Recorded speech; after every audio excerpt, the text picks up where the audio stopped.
বছর এলো নতুন স্বপ্ন নিয়ে। এমন সময় হে বৈশাখ, তুমি কার গান যেন শুনতে চাও? উত্তর কি আছে? নিশ্চয়ই আছে। রবীন্দ্রনাথ ঠাকুরের ১৬৪তম জন্মবার্ষিকীতে উপস্থিত সকলকে ডিএভি পাবলিক স্কুল নিসিয়াল ঝাঞ্জা এরিয়ার পক্ষ থেকে স্কুল অনুষ্ঠানে যাওয়ার আগে মনের ভেতর একটা প্রশ্ন জাগে, তুমি কি কেবলই ছবি, শুধু পটে লেখা? আমার তো মনে হয় না। এ যদি সত্যি হতো তাহলে বাঙালি তথা ভারতবাসীর কাছে বৈশাখ এত গুরুত্ব পেত না। কথায় কথা বাড়ে। তাই প্রথমেই অনুরোধ করব আমাদের বিদ্যালয়ের মাননীয় অধ্যক্ষ মহাশয়কে মঞ্চে এসে কবির প্রতিকৃতিতে মাল্যদান করার জন্য।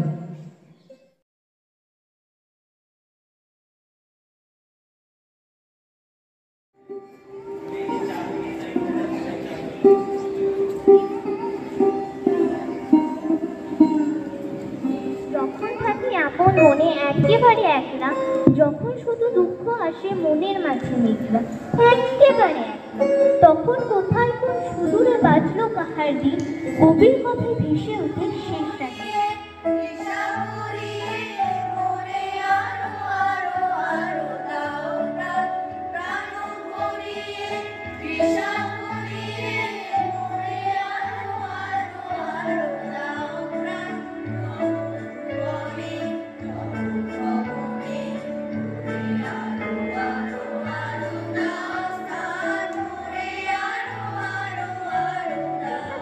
অপরিসীম কবিতায়, গানে, গল্পে ও প্রবন্ধে, এমনকি নাটকেও তিনি ছিলেন অতুলনীয়।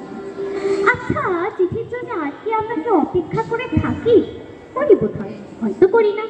এখন তো এক মুহূর্তে দূরে থাকা আপনজনকে মনের কথা বলি, আর যদি সে দেরি করে অতিষ্ঠ। নমস্কার, পাবলিক স্কুল নিসিয়াল ঝাঞ্জা এরিয়ার পক্ষ থেকে আমরা ডাকঘর নাটকটির একটি ছোট্ট অংশ মঞ্চস্থ করতে চলেছি। সে কখন থেকে একভাবে বসে আছে, বাইরে বেরোতে আর পারছি না। কি মুশকিল, তুমি তো সুস্থ, তারপর তো তুমি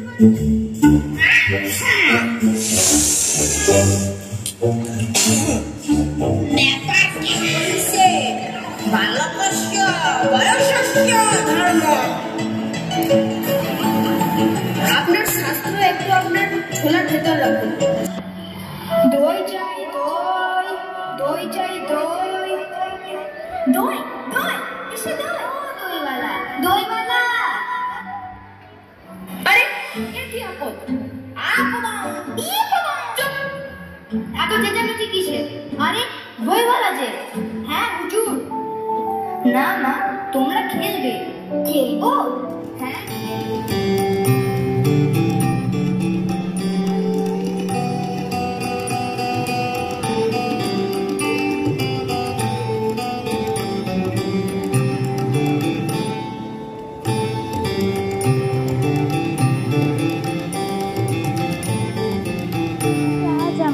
ছুটি, আজ আমাদের ছুটি রে ভাই, আজ আমাদের ছুটি।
দিন